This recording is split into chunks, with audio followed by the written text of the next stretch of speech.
Concorrência é uma coisa muito complicada. Você trabalha com preço, dá 5 minutos, teu concorrente baixou R$1. Aí você vai abaixo, ele vai abaixa de novo. É uma guerra pessoal. Você quer baixar, você quer estar sempre na frente. O Neto quer ter sempre preço menor que seus concorrentes. Será que essa é uma boa estratégia? Descubra isso e muito mais assistindo esse episódio do Impulso Digital.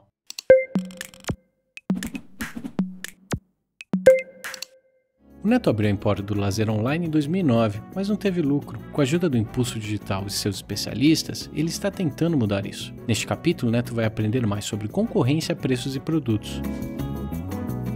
Depois de arrumar a casa e consertar as finanças, Neto precisa prestar atenção aos seus preços, além de ficar esperto com seus concorrentes. A Empório pode e deve melhorar nisso.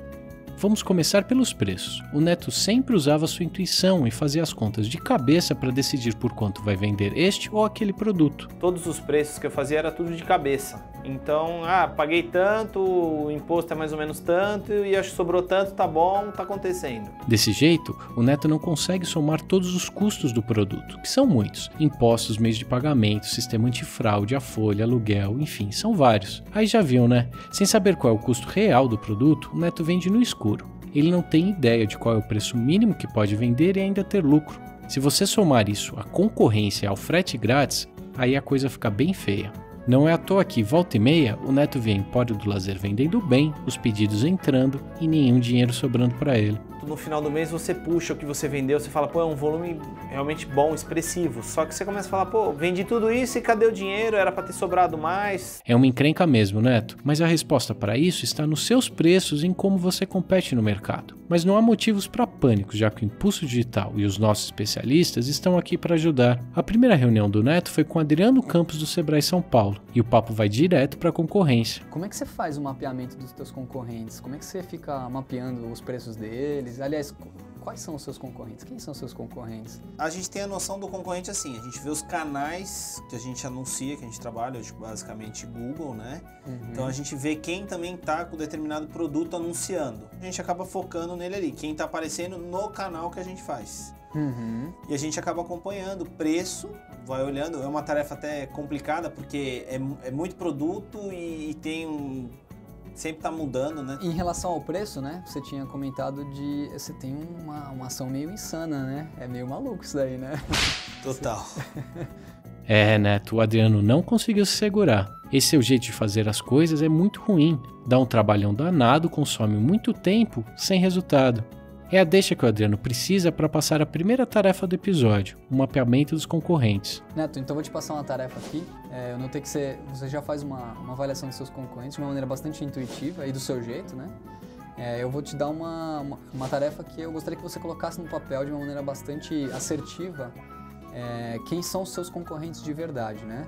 O mapa foi só o começo. Quando o papo chegou até os produtos da Empório, o Neto contou sobre o seu problema com itens encalhados. Apostando de novo na intuição, ele fechou vários negócios com fornecedores, comprando produtos achando que iam estourar de vender na loja. Na verdade, o resultado foi um monte de produtos parados, com a embalagem estragando e travando estoque. Isso sem falar no dinheiro congelado. Para ajudar com esse pepino, o Adriano passou outra tarefa, a criação de conjuntos de produtos relacionados, ou kits, emparelhando os itens encalhados com produtos mais vendidos. Faça essa conexão entre esses produtos que têm uma margem mais apertadinha, né, mas que tem uma grande saída, são populares, associando com outros produtos, e faça o mesmo exercício também com produtos que têm uma margem maior mesmo, né? Tem uma venda, são menos populares, tem uma venda menor, mas que mesmo assim vale a pena fazer essa conexão. Neto, as tarefas vieram com força total e tão longe de acabar. Para discutir preço, o Neto foi conversar com Ricardo Ramos, fundador e CEO da Precifica, empresa especializada em precificação inteligente. O Neto quis logo saber se tinha alguma fórmula secreta para precificar, mas o Ricardo pediu para o Neto ter calma e definir antes a sua estrutura de custos. Antes de você começar a olhar a concorrência para tomar decisões, você tem que ter ideia de qual é a sua margem mínima para cada produto. Até onde você consegue chegar em cada produto. Então isso é, na verdade, a formação de preço dos seus produtos. Porque se você não conhecer o seu limite, a sua margem, formando o preço, entendendo todos os custos, você pode acabar errando. E isso é um perigo, porque você errando num volume pequeno já é um problema. Só que se você vender 10 vezes mais, aumentou minhas vendas e você não está vendo esse problema, você está multiplicando o seu problema, multiplicando o prejuízo. E para isso mudar, o Ricardo tem uma tarefa para você, Neto. Criar uma planilha para definir o preço mínimo dos seus produtos, elencando todos os seus custos. E chega de intuição e de conta de cabeça. Você tem que ter uma tabelinha onde você tem o custo, quais são as despesas variáveis, imposto, markup, enfim, toda a estrutura de custo de cada produto para você não ser pego de surpresa e acabar tendo prejuízo na hora de vender, porque é importante comprar bem, mas também tem que vender bem. Se você não olhar para a sua formação de preço, se você pular essa etapa, você pode até começar a vender muito, mas vai vender errado.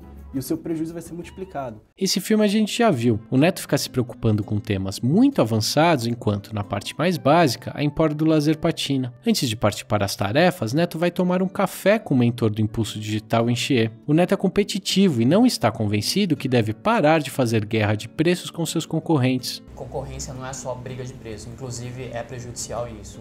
O que acontece? Você pode ter concorrentes com bastante dinheiro, e aí ele tem tempo, ele consegue brigar com você por mais tempo, simplesmente ele vai financiando preços mais baixos, ou concorrentes que são aventureiros. Se o seu preço está baixo, os clientes, se você joga lá embaixo, os clientes vão começar a comprar. Você tem tráfego, tem audiência, as pessoas vão perceber, ele está fazendo um preço baixo, vou comprar. O cliente não vai se preocupar com você, ele quer o benefício dele. Como estamos chegando na metade do Impulso Digital, Inha aproveitou para fazer uma avaliação sobre o desempenho do Neto nesses primeiros episódios. Sem dar spoilers, Inha acha que a Empório do Lazer e o Neto avançaram bastante, mas ainda tem muita coisa a ser feita. Acho que já dá para perceber que o Neto está aprendendo a usar planilha.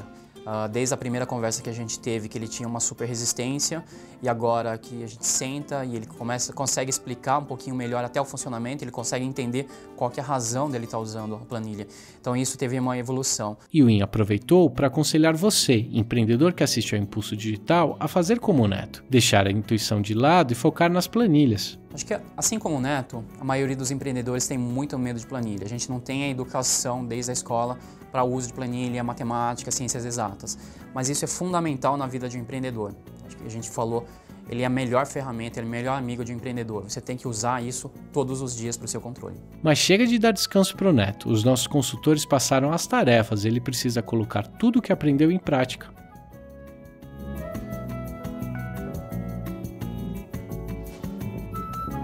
O Neto pode ainda não amar as planilhas, mas elas já conseguiram mostrar um caminho para reduzir os erros da Empório do Lazer. Em especial, ter uma estrutura de custos completa para entender qual é o preço mínimo de venda para ter lucro. Antigamente a gente botava só o preço de custo do produto e botava um custo de nota fiscal e passava o preço para frente. Só que tem muito mais coisa atrás disso aí. Você tem todo um custo operacional, você tem campanha de internet, você tem luz, água, telefone, você tem um custo fixo para operar a loja. Então tudo isso aí a gente começou a botar no papel realmente, e é o que eu friso, dá cada susto, porque você começa a descobrir coisa que você não descobria, porque você fazia mais ou menos, você começa a fazer certo, você começa a ver que você está errando e você está perdendo dinheiro. Um dos grandes sustos do Neto foi com a máquina de gelo. Com preço de venda de R$5.000, a máquina era uma queridinha dele. Mas isso só nas contas de cabeça. Na planilha a situação era outra. Você está vendendo às vezes por 5 mil, que você fala, pô, tô ganhando uma grana, você começa a ver que você tá ganhando R$100 ou nem tá ganhando. Você dá frete grátis, aí você não ganhou mesmo. E isso eu só consegui identificar fazendo a planilha da forma certa. Então fazendo dessa forma certa, eu corrigi o preço e hoje é muito mais sadio, em vez de eu vender 100 por mês, eu vender 5, 10, tendo lucro, do que vender 100 sem ter lucro. As planilhas também ajudaram o Neto a criar estratégias para se livrar dos produtos encalhados. E ele está otimista, acha que vai conseguir levantar um bom dinheiro com isso. Hoje a gente tem uma média aí de 50 a 60 mil reais de produto encalhado no estoque. Coisa que ocupa hoje muito espaço para a gente, está lá estragando. E é uma coisa que a gente vai acabar conseguindo montar kits com eles para dar giro em outros produtos que interessa estar vendendo e tá realmente tirando esse produto que está encalhado do caminho. Eu hoje, com esse dinheiro do estoque encalhado, vamos falar 50 mil reais, eu consigo estar comprando muito melhor, ter um fluxo de caixa bom, investir em novos produtos, investir em novos canais de venda. Então assim, abre um leque muito grande de novas possibilidades. Nada mal, hein, Neto? Com o Impulso Digital, você conseguiu estancar o teu prejuízo e não precisa mais perder tempo correndo atrás dos concorrentes. Além de tudo, vai conseguir levantar uns 50 mil reais que estavam parados. Mas eu tenho que perguntar, Que tal voltar a fechar preço com conta de cabeça, hein, Neto? Hoje o cálculo de cabeça a gente percebe o quê? Que é totalmente furado, é a base do achismo. Eu acho que dá. Não dá para achar que dá. Realmente a gente começa a descobrir, ter cada surpresa que você fala, putz, que eu tô errando a mão aqui feio porque eu acho que dava. Acho que não é exagero falar que o Neto aprendeu que, antes de ficar obcecado com a concorrência, ele precisa ficar esperto com seus produtos e seus preços, claro. Ou como diria a minha avó, depois que se arruma a cozinha é que se chama as visitas. Gostou? Você também pode aprender junto com essa história. Fique ligado no Impulso Digital. No próximo episódio, a Empório do Lazer Online será totalmente reformulada e vai surgir em uma versão tunada. Fique atento!